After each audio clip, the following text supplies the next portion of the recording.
take a look at this picture. This is the badly burned hand of an 87-year-old man who was trying to change a tire on a tractor.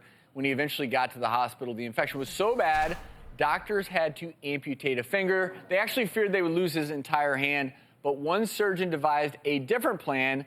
Dr. Anthony Echo, a plastic surgeon, decided to tuck the hand inside the patient's belly to save it. Best part, you can see a picture there. It worked.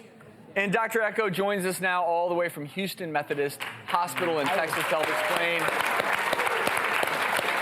So, Dr. Echo, kudos to you, but this is the first time we're talking about this type of tummy tuck on our show. How did this work? Well, you know, it's an interesting procedure. It's been described over 100 years ago, something that after World War I, when soldiers were coming back from war and they had devastating injuries on their hand, to reconstruct it, an option was to actually use the skin from their abdomen.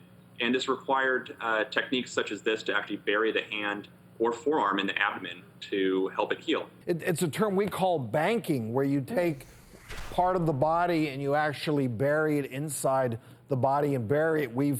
I do it with cartilage that I want to keep, that I may want to use later. I put it behind the ear and let it sit in there. But this application, I mean, you went through your process, your reconstructive ladder. You didn't want to do a free flap. You couldn't stick skin on there because you had no blood supply.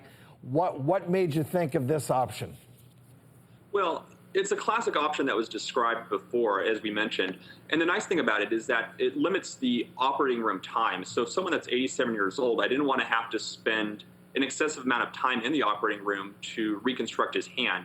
And we want to give him the best possible options. So to limit the risk to the patient from the length of anesthesia, this was a relatively short, straightforward procedure that we can get a reliable result on this patient. Now, really quickly, so how long did he have his hand in place in his belly, and then how's his result?